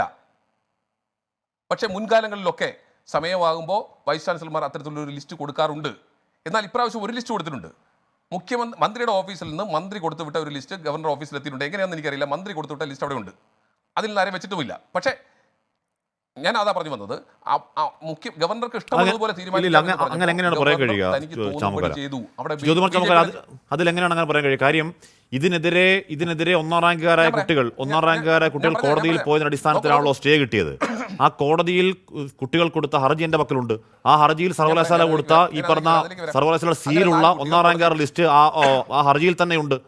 ഇത്ര പേജുകളിലായി എന്ന് പറഞ്ഞ് താങ്കൾ പറഞ്ഞ നൂറുകണക്കിന് വിദ്യാർത്ഥികളെ തിരഞ്ഞെടുക്കുന്നു. അതിനുശേഷം ഈ കുട്ടികളോട് സർവകലാശാല തന്നെ ചോദിക്കുന്നു, നിങ്ങൾക്ക് താല്പര്യം ചോദിക്കുന്നു. അവരുടെ താല്പര്യം അനുസരിച്ചുള്ള ലിസ്റ്റ് കൊടുത്തിട്ടുണ്ട്. എനിക്കറിയാം. ഹാഷ്മി, എനിക്കതിൻ്റെ ചരിത്രം മുഴുവൻ നന്നായി അറിയാം. അവിടെ സർവകലാശാലയിൽ അങ്ങനെ ലിസ്റ്റ് തയ്യാറാക്കാനുള്ള ശ്രമങ്ങൾ നടന്നിരുന്നു. ആ ലിസ്റ്റ് തയ്യാറാക്കിയ ആ ലിസ്റ്റ് രജിസ്ട്രാർ കണ്ട് രജിസ്ട്രാർ വൈസ് ചാൻസലർക്ക് സമർപ്പിച്ചു. വൈസ് ചാൻസലർ അങ്ങനെ ആ 4 പേരിലേക്ക് 4 പേരെയോ 8 പേരെയോ കൊടുത്തത്, 4 പോസ്റ്റിലേക്ക് 8 പേരെയോ 5-നും 8-നും ഇടയ്ക്കുള്ള ആളുകളുടെ ലിസ്റ്റ് കൊടുത്തു. ആ ലിസ്റ്റ് വൈസ് ചാൻസലർ അടുത്തെത്തിയപ്പോൾ വൈസ് ചാൻസലർ തന്നെ ചോദിച്ചു, ഇതെങ്ങനെയാണ് തീരുമാനിച്ചത്, ഇതിനെക്കുറിച്ച് ഡിസ്കസ് ചെയ്യൂ എന്ന് പറഞ്ഞുകൊണ്ട് വൈസ് ചാൻസലർ ആ ഫയലിൽ നോട്ട് ഇട്ട് തിരിച്ചു കൊടുത്തു. ഒരുപാട് സാങ്കേതികതയിലേക്ക് പോകുന്ന സമയമില്ല. ആ പ്രോസസ് നടന്നുകൊണ്ടിരിക്കും. ഒന്നുമില്ല, ഒരു സാങ്കേതികത്വം ഇല്ല. ആ ലിസ്റ്റ് ഞാൻ ഒന്ന് അവസാനിപ്പിച്ചോട്ടെ, ഞാൻ പറഞ്ഞ പ്ലീസ് നിങ്ങൾ തമ്മിൽ വലിയ ഭാഗം നടത്തല്ലേ. അത്തരത്തിൽ ഒരു ലിസ്റ്റിനെ സംബന്ധിച്ച് അവിടെ പ്രോസസ്സ് നടന്നുകൊണ്ടിരിക്കുമ്പോൾ തന്നെ ഗവർണറുടെ രാജ്ഭവനിൽ നിന്ന് സെൻറ്ററിലേക്ക് ആളുകളെ നിയമിച്ചുകൊണ്ട് ലിസ്റ്റ് ഇറങ്ങി. ഇനി കോടതിയിൽ പോയതിനെ സംബന്ധിച്ച് കാലിക്കറ്റ് യൂണിവേഴ്സിറ്റിയിലെ കോടതിയിൽ പോയല്ലോ, സുരേഷിനുള്ള മറുപടിയാണ്. കാലിക്കറ്റ് യൂണിവേഴ്സിറ്റിയിൽ നിന്ന് 18 പേരെ നിയമിച്ചു ഗവർണർ. കോടതിയിൽ പോയി, സ്റ്റേ കിട്ടിയില്ല. എന്താ കാര്യം? അവിടെ അതിൽ 14 പേരെയും നിയമിക്കാനുള്ള അവകാശം ഗവർണർക്കുണ്ട്. 4 പേരെയും കൂടെ ചേർത്ത് പോയതുകൊണ്ട് കിട്ടിയില്ല. ഇവിടെ അതുകൊണ്ട് എന്താ LDF എന്താ ചെയ്തത്? കേരള യൂണിവേഴ്സിറ്റി 17 പേരെ നിയമിക്കേണ്ടത്, നോമിനേറ്റ് ചെയ്തു. അതിൽ 13 പേരെ മാറ്റി നിർത്തിയിട്ട് 4 പേരാണ് കോടതിയിൽ പോയത്. ഈ 4 പേരുടെ കാര്യത്തിലാണ് നിർബന്ധമായും അവർ മെറിറ്റോറിയസ് ആയിരിക്കണം എന്ന കാര്യത്തിൽ ഒരു തർക്കവുമില്ല. ആ മെറിറ്റോറിയസ് ആയിട്ടുള്ള ലിസ്റ്റ് ഗവർണർ സർവകലാശാലയോട് ചോദിച്ചിട്ടില്ല, സർവകലാശാല ഗവർണർ കൊടുത്തിട്ടുമില്ല. ഒറ്റ കാര്യം പറഞ്ഞ ഇത്തരത്തിൽ എല്ലാ കാര്യങ്ങളും സർവകലാശാലയുമായി ബന്ധപ്പെട്ട ഈ നിയമനങ്ങളെ സംബന്ധിച്ച് പൂർണ്ണ അധികാരം ഗവർണർക്കുണ്ട് എന്ന് സുപ്രീം കോടതി ഗോവിന്ദ രവീന്ദ്രന്റെ ജഡ്ജ്മെന്റിലൂടെ വ്യക്തമാക്കുമ്പോൾ ചാൻസലർക്ക് ഇത് ബ്യൂട്ടിഫുള്ളായി ചെയ്യാമായിരുന്നു. അദ്ദേഹത്തിന് ഞാൻ ഇന്ന പോസ്റ്റുകളിലേക്ക് ഞാൻ സെൻറ്ററിലേക്ക് നോമിനേറ്റ് ചെയ്യാൻ പോവാണ്, ആർക്കെങ്കിലും താല്പര്യമുണ്ടെങ്കിൽ നിങ്ങൾക്ക് എന്നെ സമീപിക്കാം, എനിക്ക് നിങ്ങൾക്ക് റിക്വസ്റ്റ് തരാം, ഞാൻ അതിൽ പരിഗണിച്ചുകൊണ്ട് ഏറ്റവും മെറിറ്റോറിയസ് ആയിട്ടുള്ള ആളുകളെ സെൻറ്ററിലേക്ക് നിയോഗിക്കും എന്ന് പറഞ്ഞ് തീരുമാനിച്ചു. പിന്നെ സുരേഷ് പറഞ്ഞൊരു കാര്യം, ഞങ്ങൾക്ക് എന്താ BJP-ക്കാർക്ക് എന്താ സെനറ്റിൽ സിൻഡിക്കേറ്റിൽ വന്നുകൂടെ എന്നാണ്. സുരേഷ് ഇങ്ങനെ പിൻവാങ്ങേ അല്ലെങ്കിൽ ചാൻസലർ നിയമിക്കുന്ന ചാൻസലർ നോമിനേഷനിലൂടെ അല്ല വേണ്ടത്, തെരഞ്ഞെടുപ്പിലൂടെ വന്ന് കാണിക്കുക. ശരി, നമ്മുടെ വിഷയം അത് മാത്രമല്ല, അല്ലാതെ ഞാൻ ഞാൻ വായിച്ച ആ 4 പേരുകൾ, ഞാൻ വായിച്ച 4-5 പേരുകൾ, ശരി, ഞാൻ വായിച്ച 4-5 പേരുകൾ, അതിനെതിരെ കോടതിയിൽ പോയ വിദ്യാർത്ഥികൾ അവരുടെ ഭാഗം സമർത്ഥിക്കാൻ സർവകലാശാലയുടെ സീലോടുകൂടി സർവകലാശാല കൊടുത്ത ലിസ്റ്റ് എന്ന മട്ടിൽ കോടതിയെ കണ്ട് കോടതിക്ക് ബോധ്യപ്പെട്ട് കോടതി സ്റ്റേ അനുഭവിച്ച ആ ലിസ്റ്റാണ് ഞാൻ വായിച്ചത്. ഇനി ഈ പറഞ്ഞ സർവകലാശാല അല്ല ഞാൻ വായിച്ച ഞാൻ വായിച്ച ലിസ്റ്റ് അല്ല, ഞാൻ ആ ഹർജി ആ ഹർജിയിൽ ആ കുട്ടികൾ എന്താണ് അതിന്റെ ബാക്കി ഭാഗമുണ്ടല്ലോ, അതിനകത്ത് അവരുടെ ഭാഗം സമർത്ഥിക്കാൻ സർവകലാശാലയുടെ സീരിയൽ കുട്ടികൾ കോടതിയിൽ കൊടുത്താണ്. ഞാൻ അത് വായിച്ചു എന്നുള്ളൂ. ഇനി സർവകലാശാല റൂൾ ബുക്ക് പേജ് നമ്പർ 17, ശരി, പേജ് നമ്പർ 17 2-3 ഭാഗമാണ്. അതിൽ മൂന്നാമത്താണ് പറയുന്നത് 4 students nominated by the chancellor, 1 having outstanding academic ability in the humanities അങ്ങനെ പറയുന്നു. എന്ന് പറഞ്ഞാൽ സർവകലാശാല rule book page number 17. Suresh, ഞാൻ തിരികെ ശ്രീ അനിൽകുമാർ, ഈ രാഷ്ട്രീയത്തിൽ ഡിപ്ലോമസി എന്നൊന്നുണ്ട്. അത് ഭീരുത്വമല്ല, അത് കാര്യങ്ങൾ സുഗമമായി മുന്നോട്ട് പോകാൻ ഉള്ള രീതിയാണ്. ഇപ്പോൾ പ്രധാനമന്ത്രി നരേന്ദ്രമോദി മുഖ്യമന്ത്രി പിണറായി വിജയൻ രാഷ്ട്രീയമായി എതിർപക്ഷം നിൽക്കുന്ന ആളാണ് എന്ന കാര്യത്തിൽ തർക്കമില്ലല്ലോ. പക്ഷേ പ്രധാനമന്ത്രി വരുമ്പോൾ മുഖ്യമന്ത്രി സൗഹാർദ്ദപൂർവ്വം പോയി സ്വീകരിക്കുന്നത് എന്തുകൊണ്ടാണ്? അല്ലെങ്കിൽ പ്രധാനമന്ത്രിയെ പേരെടുത്ത് നേരിട്ട് ആക്രമണം കടുപ്പിക്കാത്തത് എന്തുകൊണ്ടാണ്?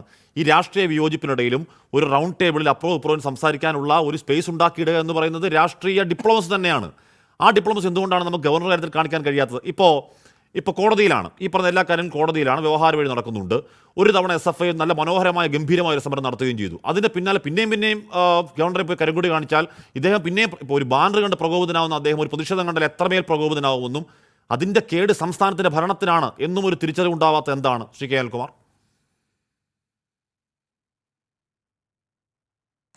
ഈ ചർച്ചയിലെ BJPയുടെ പ്രതിനിധി എൻ്റെ പാർട്ടിക്കെതിരായും പാർട്ടിയുടെ ഒരു മന്ത്രിയായിട്ടുള്ള ഉന്നത വിദ്യാഭ്യാസ മന്ത്രിക്കെതിരായിട്ടും എത്ര അധിക്ഷേപകരമായ വാക്കുകളാണ് പ്രയോഗിച്ചത്.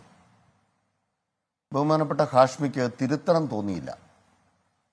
നിങ്ങൾ ചെയ്യേണ്ട ഒരു പ്രധാനപ്പെട്ട ഉപകാരം, ഇങ്ങനെയുള്ളവരുമായിട്ട് ഞങ്ങളെ ചർച്ചയ്ക്ക് വിളിക്കരുത്. കേൾക്കുമ്പോൾ ഞാൻ എന്റെ കണ്ടന്റ് നോക്കിയായിരുന്നു. ആളുകളുമായിട്ട് ഒരവസരം ഞങ്ങൾക്ക് ആവശ്യമില്ല.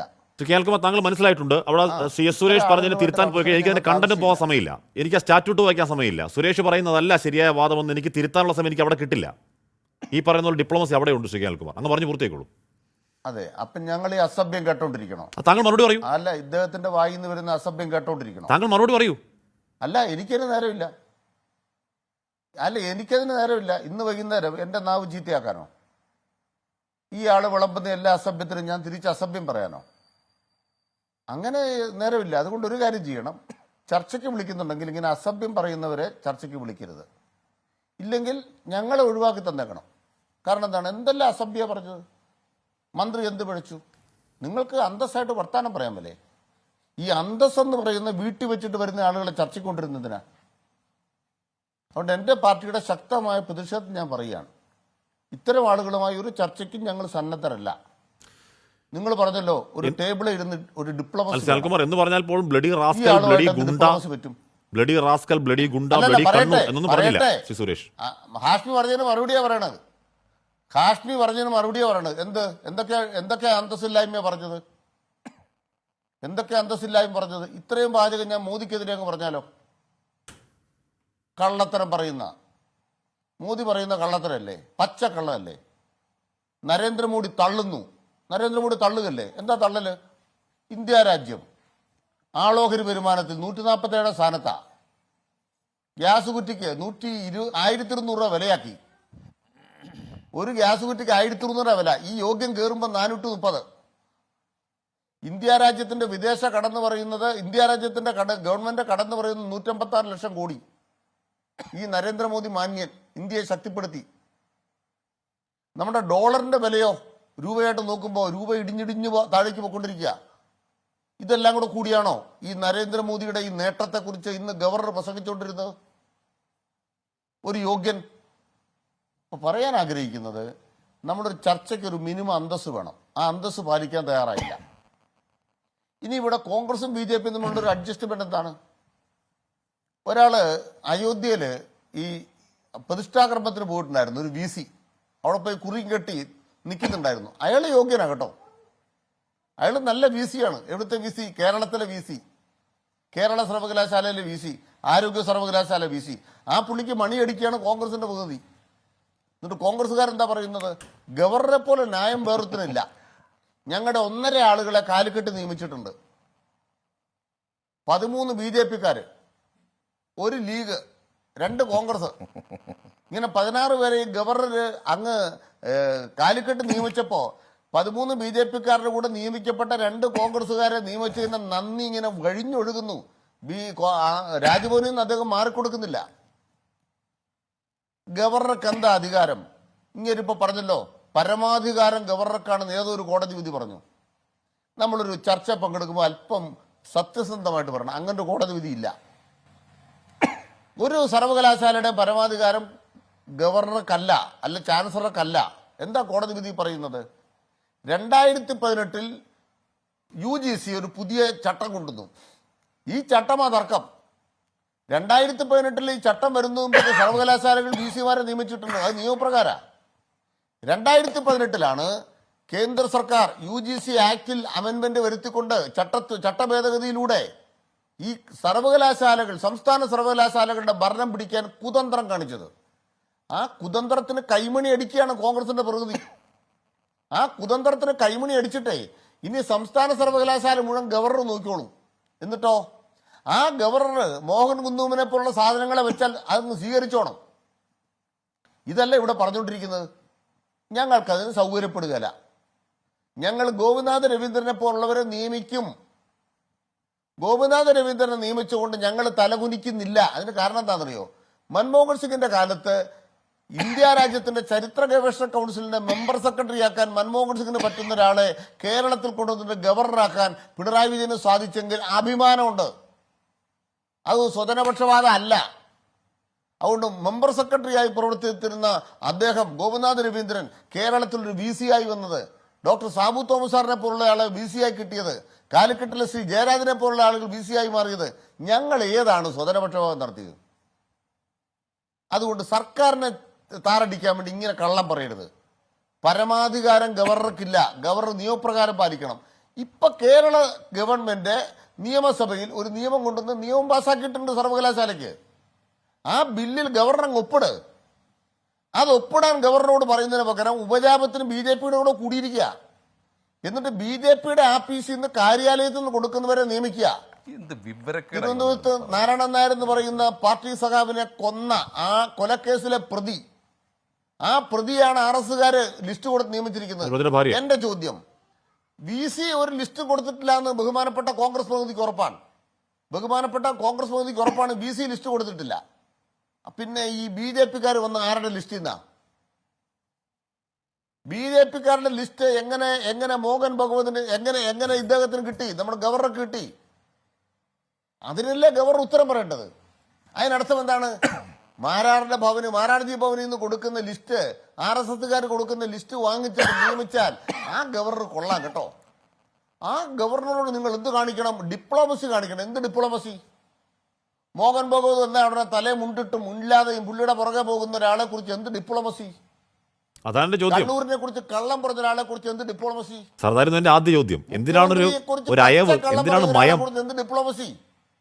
അതാണ് എന്റെ ചോദ്യം, എന്തിനാണ് മയം? ഒരു ഡിപ്ലോമസിയുടെ പ്രശ്നമില്ല. ചില ആളുകളെ അവഗണിക്കേണ്ടി വരും.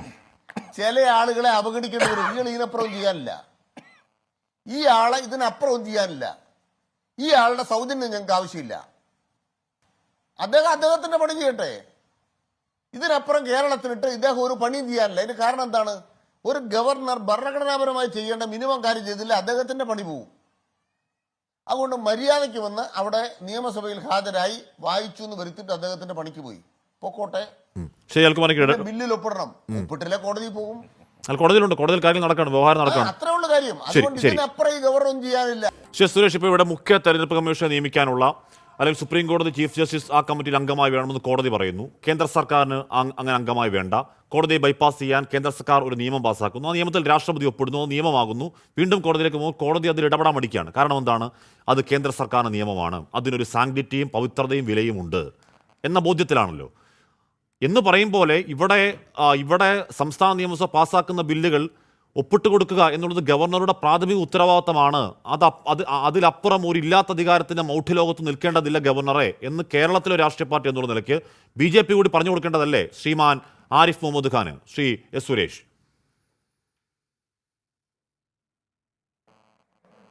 ഹാഷ്മി, ഒപ്പിടണം എന്നുള്ള ഒരു നിയമമൊന്നും അതാണ് അദ്ദേഹം ചെയ്യേണ്ട ഉത്തരവാദിത്വമൊന്നും ഒരിടത്തും പറഞ്ഞിട്ടില്ല. അദ്ദേഹത്തിന് അത് ഒപ്പിടുകയോ അല്ലെങ്കിൽ അത് പിടിച്ചു വയ്ക്കുകയോ അല്ലെങ്കിൽ രാഷ്ട്രപതിക്ക് അയക്കുകയോ ചെയ്യാം. ഇതിൽ 3 കാര്യങ്ങളിൽ എന്തും ചെയ്യാനുള്ള അധികാരമാണ് ഭരണഘടനാപരമായിട്ട് അദ്ദേഹത്തിനുള്ളത്. അദ്ദേഹം അതുകൊണ്ട് ഒപ്പിടാതെ കുറച്ചുനാൾ പിടിച്ചു വെച്ചു, അതിനുശേഷം രാഷ്ട്രപതിക്ക് അയച്ചു. എപ്പോഴാണ് സുപ്രീം കോടതി ഭരണഘടനാപരമായി അദ്ദേഹത്തിലുള്ള കർത്തവ്യം അദ്ദേഹം നിർവഹിക്കുകയായി. സുപ്രീം കോടതി പ്രഹരം തുടങ്ങിയപ്പോൾ അയച്ചാണ് കേട്ടോ, അല്ലാതെ സ്വാഭാവിക വഴിയല്ല. പോയപ്പോഴാണോ? ഇനി അടുത്ത് അതെ, പ്രഹരം എന്തായിരുന്നു എന്ന് നമുക്കറിയാലോ. ഗവർണറുടെ ഡിസ്ക്രിഷൻ എടുത്തു കളഞ്ഞോ സുപ്രീം കോടതി? കോടതി പഠിപ്പിച്ചു. ഗവർണറുടെ ഡിസ്ക്രിഷന് മാനദണ്ഡങ്ങൾ വല്ലതും പ്രഖ്യാപിച്ചോ? ഇല്ല, കോടതി പഠിപ്പിച്ചു. ഇങ്ങനെ അടയിരിക്കുന്നത് എന്തിനാണെന്ന് ചോദിച്ചു. ഈ കോടതി പഠിപ്പിക്കാനല്ലല്ലോ, ഉത്തരവിടാനല്ലേ. കോടതി ഗവർണർ അക്ഷരാർത്ഥത്തിൽ പഠിപ്പിച്ചു. ഇങ്ങനെ അടയിരിക്കുന്നത് എന്തിനാണ് എന്ന് ചോദിച്ചു കോടതി. അപ്പോഴാണ് അയച്ചത് പെട്ടെന്ന്. ഹാഷ്മി, ഒരു വക്കീലെന്ന നിലയിൽ ഞാൻ പറയുന്നു, കോടതി വാദ്യാരല്ല, കോടതി പഠിക്കാനും ഇരിക്കുന്നതല്ല, കോടതി ഉത്തരവിടാനാണ് ഇരിക്കുന്നത്.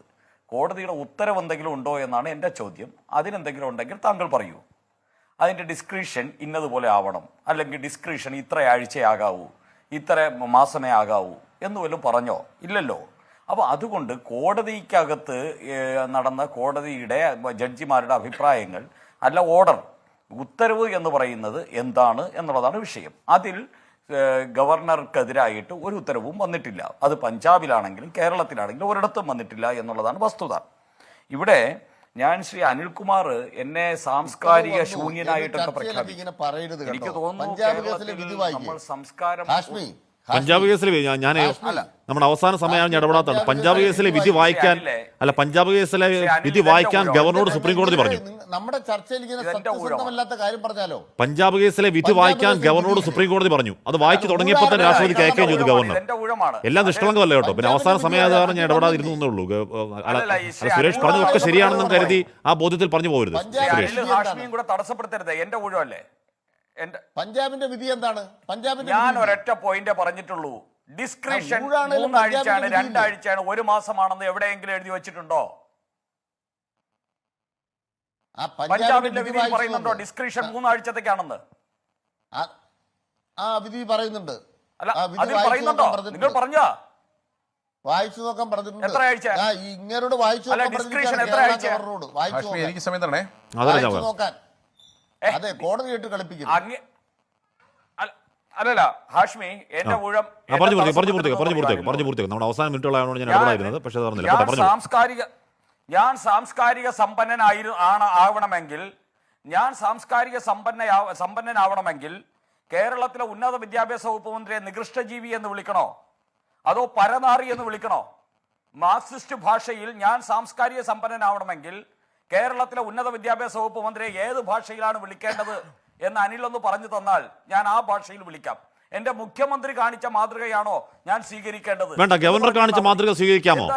അല്ല, ഗവർണർ കാണിച്ച മാതൃക എന്താണ്? കുട്ടികളെ ബ്ലഡി റാസ്കൽ എന്ന് വിളിക്കുക, ബ്ലഡി ഗുണ്ട എന്ന് വിളിക്കുക, ബ്ലഡി കണ്ണൂർ എന്ന് വിളിക്കുക. അപ്പൊ അങ്ങനെ ഗവർണറുടെ മാതൃക ഉണ്ട് കേട്ടോ ശ്രീ സുരേഷ്. ഒരു ഗവർണർ മുന്നോട്ട് വെക്കുന്ന ഒരു മാതൃകയുണ്ട്. ബി ചേർത്തൊരു വാക്കുകൂടി വിളിച്ചു. അത് പറയാൻ കൊള്ളാത്തതാണ്. ഇപ്പൊ നമ്മുടെ ചർച്ച കുട്ടികളോളം കേൾക്കുന്നുണ്ടെങ്കിൽ പറയാൻ കൊള്ളാത്തതാണ്. ബി ചേർത്തൊരു വാക്കുകൂടി പറഞ്ഞായിരുന്നു അന്ന് ഗവർണർ, നമ്മുടെ ധന്യാത്മൻ ശ്രീമാൻ ആരിഫ് മുഹമ്മദ് ഖാൻ. അതെ തന്നെ, അത് ഓരോരുത്തരുടെ സംസ്കാരം അനുസരിച്ചാണ് വിളിക്കുക. അപ്പോൾ അതിൽ ഏത് മാതൃക വേണമെന്ന് അനിൽ പറഞ്ഞു. അപ്പോ അതുകൊണ്ട് അവിടെ നിൽക്കട്ടെ. എന്റെ പോയിന്റ് എന്താണ്? ഞാൻ മറുപടി പറയുന്നുണ്ട്. അനിൽകുമാർ ഒരു കാര്യം ഇവിടെ പറയുന്നത് കേട്ടു. ചർച്ചയ്ക്ക് വരുന്ന അന്തസ്സില്ലായ്മയ്ക്കല്ല. ഞാൻ ദയവായി അല്ല, നിങ്ങളുടെ മുഖ്യമന്ത്രി പിണറായി വിജയൻ പറഞ്ഞ ഭാഷയല്ലാതെ ഞാൻ മറ്റൊന്നും പറഞ്ഞിട്ടില്ല. ശ്രീ ആരിഫ് മുഹമ്മദ് ഖാൻ പറഞ്ഞ ഭാഷയാണ് ഞാൻ പറഞ്ഞത്. ആരിഫ് മുഹമ്മദ് ഖാൻ പറഞ്ഞ ഭാഷയാണ് ഞാനും പറഞ്ഞത്. ആരും മോശമൊന്നുമല്ല കേട്ടോ ശ്രീ സുരേഷ്. ആരും മോശമൊന്നുമല്ല. ആരും മോശമൊന്നുമല്ല സുരേഷ്. എന്നിൽ മറ്റൊരു ഭരണഘടനാ സ്ഥാപനം പറഞ്ഞതാണ്. അങ്ങനെയെങ്കിൽ ആ ഭരണഘടനാ സ്ഥാപനം താങ്കൾ തിരുത്ത്, ഗവർണറെ തിരുത്ത്. പിണറായി വിജയൻ അന്തസ്സില്ലായ്മ ചെയ്തു എന്ന് ഒരു ഭരണഘടനാ സ്ഥാപനം തെരുവിൽ വന്നെന്ന് പറയേണ്ട ഭാഷയല്ല അതെന്ന് പറ ശ്രീ സുരേഷ്. എന്നിട്ട് മുഖ്യമന്ത്രിയെ പറ്റി പറ. സുരേഷ് പറയുന്ന മുഴുവൻ സംഭാഷണങ്ങളും കേരളത്തിലെ കവലച്ചട്ടമ്പികളും അതോടൊപ്പം തന്നെ സ്വന്തം ഈ കലാലയങ്ങൾ മുഴുവൻ തന്നെ ലൈംഗിക അരാജകത്വത്തിന്റെ കേന്ദ്രങ്ങളുമാക്കി ഒരു ഗവർണർ അപ്പൊ ഗവർണറെ ന്യായീകരിക്കുകയാണ്. ബ്ലഡി റാസ്കൽ വിളിക്കണമെന്ന് പറയാണല്ലേ? കാസർഗോഡ് പ്രിൻസിപ്പൽ. ശരി എന്തൊക്കെയാ സുരേഷ് പറയുന്നത്? എന്ത് ലൈംഗിക അരാജകത്വം? എവിടെ ലൈംഗിക അരാജകത്വം? SFIക്കാരെ കുറിച്ച് എന്താ പറഞ്ഞത്? മൂരാച്ചിയാവല്ലേ? എന്ത് ലൈംഗിക അരാജകത്വം? ചമക്കല ഇങ്ങനെ മൂരാച്ചിയാവല്ലേ? പോട്ടെ ചമക്കല പ്രിൻസിപ്പൽ പറഞ്ഞില്ലേ? സർക്കാർ കോളേജിലെ പ്രിൻസിപ്പൽ ആ പ്രിൻസിപ്പളിന് എന്തോ പ്രശ്നമുണ്ട്. അത് മൊത്തം കേട്ടു നോക്കണം. ആ പ്രിൻസിപ്പളിന്റെ തലയ്ക്ക് എന്തോ പ്രശ്നമുണ്ട്. മൊത്തം കേട്ടു നോക്കണം. ആ പ്രിൻസിപ്പൽ പറഞ്ഞ മൊത്തം കേട്ടു നോക്കണം. എന്തോ കാര്യമായ പ്രശ്നം എന്തോ ഉണ്ട് ആ പ്രിൻസിപ്പളിന്. വിട്ടേക്ക്. ചമക്കല എന്താണ്? ചമക്കല നമ്മുടെ സമയം അവസാനിച്ച് 10 സെക്കൻഡ് പറഞ്ഞു പൂർത്തിയാക്കണേ.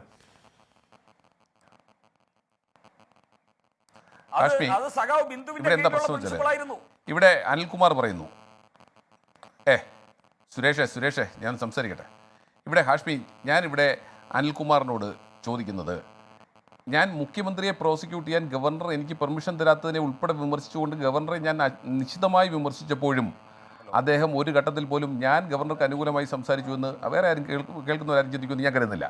ഇവിടെ ഞാൻ ചോദിച്ചത്, ഇപ്പോൾ കാലിക്കറ്റ് യൂണിവേഴ്സിറ്റിയിൽ അധ്യാപകനായിരുന്ന കോൺഗ്രസ് അനുകൂല സംഘടനയിലുള്ള ഒരാൾ സെൻറ്ററിലേക്ക് വന്നിട്ടുണ്ട്. നിങ്ങളുടെയും 2 പേര് വന്നിട്ടുണ്ട്. നിങ്ങളുടെ 2 പേര് എങ്ങനെ വന്നേ? ഇനി കേരള സർവകലാശാലയിൽ ഒരു ലിസ്റ്റും സർവകലാശാലയിൽ നിന്ന് കൊടുക്കാതെ തന്നെ ഗവർണർ 18 പേരെ നിയമിച്ചു. 17 പേരെ നിയമിച്ചു. അതിൽ മന്ത്രി എങ്ങനെ കത്ത് കൊടുത്തു? മന്ത്രിയുടെ കത്തിന്റെ കോപ്പി കൈവശമുണ്ടല്ലോ, ഞങ്ങളൊക്കെ പരസ്യപ്പെടുത്തുകയല്ലേ. മന്ത്രി ഏത് നിയമം അനുസരിച്ച് കൊടുത്തു? ഇല്ല, മന്ത്രി കത്ത് കൊടുത്ത കാര്യം പൊതുസമക്ഷത്തിലുള്ള കാര്യമല്ല. ചാമക്കാല മന്ത്രി കത്ത് കൊടുത്ത കാര്യം പൊതുസമക്ഷത്തിലുള്ള കാര്യമല്ല. ഈ പറഞ്ഞ ലിസ്റ്റ് VC-ക്ക് പോയിട്ടില്ല എന്നുള്ളത് പൊതുസമക്ഷത്തിലുള്ള താങ്കളുടെ അറിവിൽ താങ്കൾ പറയുന്നതാണ്. മന്ത്രി കത്ത് കൊടുത്തു എവിടെയെങ്കിലും വാർത്ത വന്നു? ഏതെങ്കിലും പൊതുസ്ഥലം ആരെങ്കിലും പറഞ്ഞു? ഈ ഗവർണറെങ്കിലും പറഞ്ഞു? അല്ല ഹാഷ്മി അങ്ങനെ പറഞ്ഞു പോരുത്. അതിനുശേഷവും സിൻഡിക്കേറ്റ് കൂടുകയും അവിടെ LDF അംഗങ്ങളും VC-യുമായി വാദപ്രതിവാദം നടക്കുകയും അജണ്ടയായിട്ട് അവിടെ വരികയും താങ്കൾക്ക് അറിയാവുന്ന താങ്കൾ പറയുന്നതാണ് വെച്ച് ലിസ്റ്റ് കൊടുത്തിട്ടില്ല എന്ന് LDF-ന്റെ CPM-ന്റെ ഇത് താങ്കൾക്ക് അതിന് ഇന്നർ കാര്യങ്ങൾ അറിയാതെ താങ്കൾ പറയുകയാണ്. മാത്രമല്ല അതിൽ പങ്കെടുത്ത അതല്ലാതെ പൊതുസമക്ഷത്തിൽ പൊതുകേരളത്തിന് അറിയുന്ന കാര്യങ്ങൾ ഒന്നുമല്ല താങ്കൾ പറയുന്നത്. ഇപ്പൊ മന്ത്രി ലിസ്റ്റ് കൊടുത്തെങ്കിൽ ഗവർണർക്ക് പറഞ്ഞുകൂടെ? മുഖ്യമന്ത്രി ഇടപെട്ട കാര്യം പറഞ്ഞത് ഗവർണർക്ക് മന്ത്രി ലിസ്റ്റ് അത് പറഞ്ഞുകൂടെ? ഗവർണർ ആ വിഷയത്തിൽ കമാന്ന് മിണ്ടുന്നില്ലല്ലോ. ചാമക്കാല താങ്കൾക്ക് വീഴ്ച എനിക്ക് എങ്ങനെയാണ് വീഴ്ച? എനിക്ക് എന്താണ് വീഴ്ച? എന്റെ മുന്നിലുള്ള രേഖ ചാമക്കാല, എന്റെ മുന്നിലുള്ള രേഖ കോടതിയിൽ കുട്ടികൾ കൊടുത്ത, കോടതി കണ്ട് ബോധ്യപ്പെട്ട ആധികാരിക രേഖയാണ് എന്റെ ഉള്ളത്. ഞാൻ വായിച്ചതാണ്. അത് താങ്കൾ പറഞ്ഞ ഏതോ ലിസ്റ്റ് കൊടുത്തിട്ടില്ല. താങ്കൾ ഏതോ അറിയും എന്റെ ഞാൻ എങ്ങനെ സബ്സ്ക്രൈബ് ചെയ്യാം? താങ്കൾ പറയുന്നതാണ് ഞാൻ സബ്സ്ക്രൈബ് ചെയ്യേണ്ടത്, അതോ കോടതിയിൽ കുട്ടികൾ കൊടുത്ത, കോടതി കണ്ട് ബോധ്യപ്പെട്ട് സ്റ്റേ കൊടുത്ത ആ രേഖയാണോ ഞാൻ മുഖവരക്ക് എടുക്കേണ്ടത്? ചാമക്കാല, താങ്കൾ ചുമ്മാ വാശിക്ക് എന്നോട് തർക്കിക്കാൻ നിൽക്കായിരിക്കും. ഞാൻ പറയുന്നത് താങ്കളൊന്ന് കേൾക്കൂ. ആ കോടതിയെ കുട്ടികൾ തെറ്റിദ്ധരിപ്പിച്ചിരിക്കുന്നതാണ്. യൂണിവേഴ്സിറ്റിയിൽ നിന്നും ചാൻസലർക്ക് അത്തരത്തിൽ ലിസ്റ്റ് പോയിട്ടില്ല. ഇനി മോഹൻ മെഹബൂബിനെ സംബന്ധിച്ച് താങ്കൾ എന്തൊക്കെയാണോ ചാമക്കാല എന്ത് ഗുരുതര ആരോപണം പറയണം? കോടതി കുട്ടികൾ തെറ്റിദ്ധരിപ്പിച്ചു എന്ത് ചാമക്കാല? അങ്ങനെ പറഞ്ഞു പോവല്ലേ? ഇത് കുറച്ച് കുട്ടികളാണ്. ഞാൻ ആധികാരികമായിട്ട് പറയുന്നു. താങ്കളുടെ അറിവ് താങ്കൾ പറയുകയാണ്. താങ്കളുടെ അറിവ് താങ്കൾ പറയുകയാണ്. എനിക്കുമുള്ള ആധികാരിക രേഖ കോടതിയിൽ കുട്ടികൾ കൊടുത്ത സർവകലാശാല സീലുള്ള ലിസ്റ്റും അത് കോടതിക്ക് ബോധ്യപ്പെട്ട ലിസ്റ്റുമാണ്. പോട്ടെ, നമ്മുടെ വിഷയം അതല്ല. എന്റെ സമയം പൂർണ്ണമായി കഴിയുകയും ചെയ്തു. ക്ഷമിക്കണം, എന്റെ സമയം പൂർണ്ണമായി കഴിയുകയും ചെയ്തു. ചാമക്കാല, എന്റെ സമയം നമുക്ക് നോക്കാം. നമുക്ക് എന്തായാലും ആ ആരോപണം അടക്കം നോക്കാം. എന്റെ സമയം പൂർണ്ണമായി കഴിഞ്ഞു. ക്ഷമിക്കണം. എൻകൗണ്ടർ പൂർണ്ണമാവുകയാണ്. 3 പേർക്ക് നന്ദി. ലോകത്തെവിടെയായാലും ഏത് സമയത്തും 24 വാർത്തകളും ഓഗ്മെന്റഡ് റിയാലിറ്റി പാക്കേജുകളും എക്സ്പ്ലെയിനറുകളും വിശദമായി കാണാൻ ഞങ്ങളുടെ YouTube ചാനൽ നിങ്ങൾക്ക് സബ്സ്ക്രൈബ് ചെയ്യാം.